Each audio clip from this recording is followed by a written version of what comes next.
Welcome to the Cheating Secrets channel. We hope you enjoy today's story. I hated the rain. I was sitting in the car, watching the drops beat against the windshield and listening to them drum on the roof. It wasn't a pleasant, soft summer rain. It was a gully washer. When the wind blew, I could see streams of water flooding the parking lot. It wasn't a hurricane, but it definitely resembled the emergency broadcast you see on television. The air conditioner on the roof of the diner just needed to wait until it stopped. I had no intention of climbing up onto the roof and working on anything until the weather cleared up. Damn it, I shouldn't even have been here. Wednesday was my workday in Allentown. Of course, this was an emergency situation, and I was the most qualified specialist for the job. In fact, nobody else wanted to drive so far on a service contract. The diner was part of the motel. It was one of those old hotels with exterior entrances, but that was compensated by the cheap prices. I think the restaurant was used more than the hotel itself. Right now, most of the guests were checking out. The housekeepers were under the exterior awning, closer to the building, to avoid the rain. The wait was long and boring until a beige Volkswagen with a convertible top pulled into one of the nearest parking spots. I couldn't make out the license plate from the other end of the lot, but I swear, it looked exactly like my wife's Beetle. Amanda and I had been married for almost 20 years. We had 2 daughters. Colleen, who was 18 years old, would start attending day classes at Kutztown University in 3 months, and Brenda, who had just turned 16, was now in full-blown Gothic rebellion. 2 complete opposites. Although Amanda and I went to the same high school, I truly got to know her later when she worked as a waitress at a local diner. My time in school was not the happiest period of my life. For as long as I can remember, I had a terrible stutter, and the teenage fear that accompanied it was even worse. I became withdrawn and sullen. I only spoke when necessary, and even then, with as few words as possible. My teachers were instructed never to call on me in class. I don't know if that made things easier or harder for me. Most of my classmates considered me weak-minded. I never felt that way because I had no point of reference. I always knew when I was being used or bullied in some way. Sometimes I resorted to physical means to stop certain types of harassment, and it always seemed to work. I was halfway through a technical course on air conditioner repair when I finally got the chance to meet Amanda. In fact, the first time she took my order at the diner was the only time I had spoken to her. In school, I didn't date anyone for obvious reasons, and I absolutely had no social skills to speak of. For more than a month, all I did was order food, eat it, and leave. Of course, with generous tips. Amanda was always polite and pleasant. I felt comfortable around her. It took a lot of courage on my part, but eventually, I asked her out on a date, to which she readily agreed. She seemed not to mind that I let her lead all our conversations. When I did speak, I tried to keep it monosyllabic. She was well aware of my speech defect, but deliberately tried not to mention it in any way. We dated for several months before things became serious. By that, I mean sexual attraction. It was obvious that I had no experience whatsoever, but she was very understanding and managed to guide us through it without any awkwardness. Although I never mentioned it, I had a distinct feeling that she had been through all this before. I genuinely felt that it was her business, and I didn't need to know what she had been up to before meeting me. We had a small civil ceremony right after I finished technical school. I had a full-time job waiting for me, and the salary was better than I expected. Amanda continued to work at the diner until she got pregnant with Colleen. From that moment, she became a full-time wife and mother. We weren't wealthy, but we were comfortable. Life was good. Out of curiosity, I continued trying to make out the license plate on the Beetle, but it was impossible due to the heavy rain. A silver Mercedes parked away from the Beetle, and a man with an umbrella got out. I was impressed by how he coordinated his movement. He approached the Volkswagen and opened the driver's door. My stomach clenched as I watched Amanda get out of the car and embrace the man. They half ran, half walked to the hotel's awning. They were laughing as he closed the umbrella and took a room key out of his coat pocket. I sat in the parking lot for more than 2 hours. The rain had stopped, but I didn't care.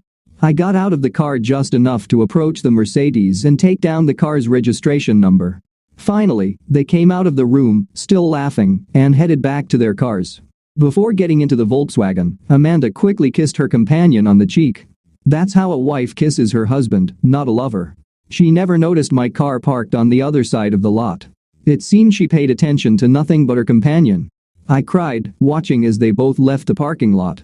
I never did fix the air conditioner in the diner. Returning to the workshop took less time. The boss was upset that I hadn't completed the task, but his annoyance turned to extreme disappointment when I told him I was quitting. He didn't argue with me or demand explanations. When I got to the bank, I cashed my final paycheck and withdrew everything except $6,000 from various bank accounts. The savings account was meant for buying a new house, and the money market account held the girls' college funds. Now both were empty. As I drove to Kutztown, I realized Brenda would never go to college. The only thing lower than her grades was her attitude. I couldn't understand what I had done to make her turn against me, and I was afraid to ask. In fact, she was as estranged from her mother as she was from me. Colleen and Brenda were raised exactly the same but turned out completely different. I felt a twinge of guilt, which quickly passed, since I had prepaid Colleen's college tuition for all 4 years. It was close enough to home that I didn't have to worry about dormitory fees and meal plans. Amanda was home when I arrived. As always, I took off my wet shoes at the entrance door. She came out of the kitchen to meet me. "John, what are you doing home at this time? I thought you were supposed to be in Allentown all day." Walking past her to the bedroom, I smiled and quickly pecked her on the cheek, just as she had kissed her lover 3 hours earlier. She looked puzzled when I didn't answer her question. My first suitcase was half packed when she entered the bedroom. "John? What the hell is happening? What are you doing?" She just stood there while I continued to pack my things. All I took were my underwear, shoes, and my work clothes. "Are you going to answer me? What happened? Just because you had a bad day at work doesn't mean you should leave. I assume you're leaving because you're packing your things. Damn it, answer me. I'm your wife. You're supposed to share this with me." I paused for a moment and looked at her. She knew better than to interrupt me or try to rush my speech. I wasn't working in Allentown today. There was no hesitation, no stuttering. It was a simple statement, but I delivered it perfectly. Amanda stood silently, waiting for me to continue. I finished packing my things and stopped again. "I worked in York today." It was another short, simple phrase, and it also sounded perfect. Slow and collected. As I was getting my shoes from the closet, I noticed my wife quietly leaving the room. She said nothing. She was sitting on the couch in the living room when I headed for the front door. It took just a moment to put my work boots back on. I looked back one more time before leaving. Her eyes were moist, but she wasn't crying as she watched me walk out the door. She offered no explanations or apologies. I was near Hagerstown when my cell phone rang. Given the circumstances, I thought it might be easier to communicate if I learned to text, but just using a cell phone was an achievement for me. It was Colleen. "Hi, Dad. Where are you?" Hagerstown. "Mom told us you left, and I just wanted to make sure you're okay." "I'm okay. Dad, do you want me to do anything? Can I help in any way?" "No." It's hard to have an extended conversation with someone when the words don't come out smoothly. There were a million things I wanted to say to my daughter, but I didn't feel up to it. Mom told Brenda and me what happened. She didn't go into much detail, but we both knew about it for a long time. "I'm not happy it happened, but I'm glad you finally know. You and Brenda knew about this? It's been about 3 years. I feel foolish." "Don't, Dad. Don't do that to yourself. You're a good father and a good husband. Never think otherwise." I didn't respond to her. I didn't know what to say, and I didn't want to talk anymore. It was too much to digest all at once. My stomach was in knots, but I wasn't hungry. "Dad? Dad? Are you there? Are you okay?" "I'll be okay. By the way, I paid for your schooling in full. You're all set for admission." "I don't care about that. I care about you." "Thank you, sweetheart. I have to go now." I turned off my phone, not giving her a chance to say anything else. I was having dinner at Cracker Barrel in Harrisonburg when I noticed a small ad for a maintenance manager position with a focus on air conditioning and heating. After a brief phone call, I had an interview scheduled for the next morning. I had never actually had an interview for a job before, so I was a bit nervous. My obvious speech defect didn't help my confidence. If I got the job, great. If not, nothing lost. Oakbrook Meadows was a small nursing home affiliated with a church. It was old and looked as though it had been added onto several times. There was no structure or organization throughout the facility. It was a jumble of buildings desperately in need of assistance. "Good morning. You must be Mr. Tyson. My name is Don Watson. Do you mind if I call you John?" That's fine." We shook hands, and I sat down. Over the next 30 minutes, Don Watson gave me a complete history lesson on Oakbrook Meadows and confirmed the complexity of the operation. My initial observation was about money. It was a non-profit organization, and they were struggling with funding to keep it open. More than 100 retired seniors lived there until they could maintain their independence. When they became too sick or old to care for themselves, they were legally transferred to a state facility. The costs of outsourcing all repairs and maintenance were so burdensome to their budget that they were considering closing the entire establishment. Hiring a full-time maintenance manager was their last desperate attempt. So far, they hadn't been very lucky. The salary they offered was really poor. The perk was the use of a small apartment in the basement of the main building and meals in the communal dining hall. It took me 3 days to make the apartment livable. The food was tasty and convenient. It seemed everything would be fine. I was happy. There was a fully equipped workshop with an assortment of manuals and spare parts. The air conditioning and heating didn't seem to be a problem, but I had no experience with things like dishwashers, stoves, and built-in refrigeration units. Plumbing difficulties baffled me, but I managed to overcome them. I spent the entire weekend studying the facility's insurance policies. At first, everything progressed quite slowly.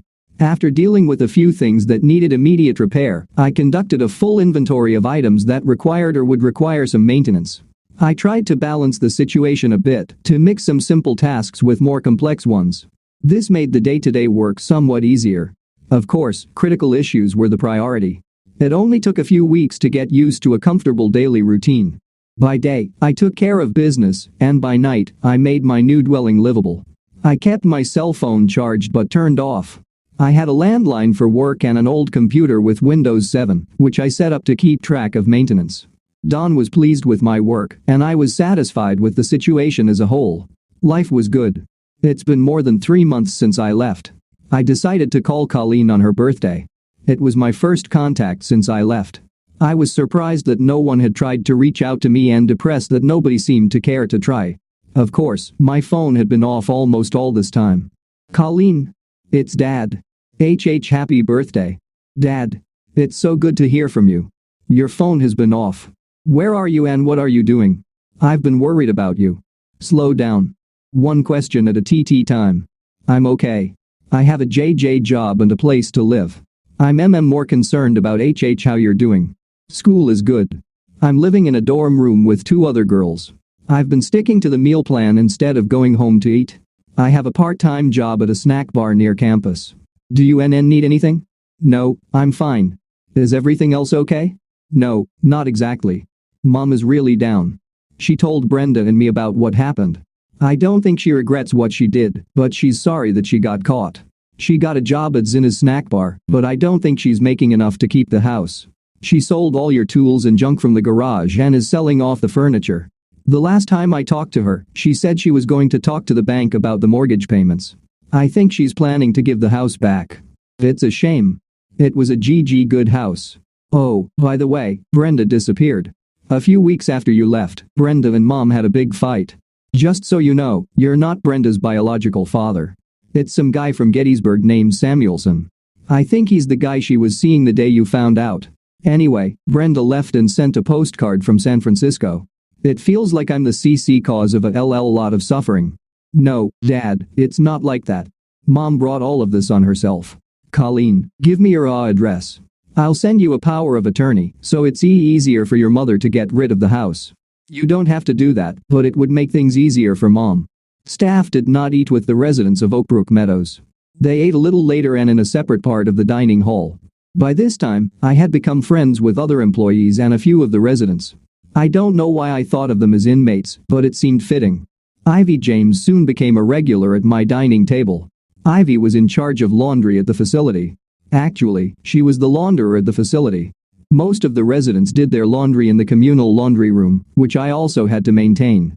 If there was a way to break a washing machine or dryer, they quickly found it.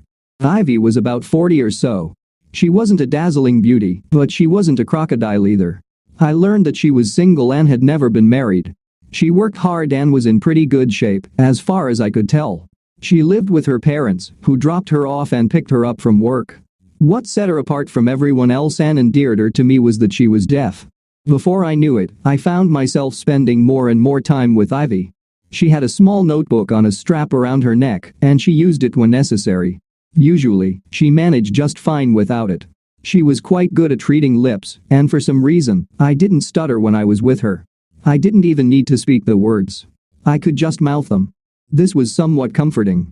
She never made me feel embarrassed about my affliction. Our relationship improved when she invited me to spend Thanksgiving with her family. Her parents and sister did not have hearing impairments. Both her mother and sister were fluent in English. Her father was good-natured about it, but relied on the two women to translate for him. They quickly noticed my stutter and tried to steer the conversation in such a way that I could minimize talking, but still feel included. Overall, it was a good experience. Ivy and I grew closer. The Virginia School for the Deaf was a 30-minute drive away, in Staunton. I had no trouble enrolling in evening English Sign Language courses, even mid-semester. I didn't tell Ivy, but she sensed something was up when I started paying more attention to her gestures at different times. When I finally told her, she was radiant and offered to stay up late to help me with my homework. The school explained that it would probably take about 2 years to become proficient enough to carry on a simple conversation, but I needed to start somewhere, and I was motivated. Work was good. I had a sort of personal life, but I wasn't really dating anyone. With each passing day, the pain I felt from the dissolution of my marriage faded more and more. Colleen called and told me she would come for Christmas. She didn't ask me, she told me. How could I say no? There were several guest rooms available at Oakbrook Meadows, so it was easy for me to reserve one for her. I was a bit worried about her meeting Ivy, but there was no need. As soon as Colleen realized that Ivy was deaf, she started to gesture.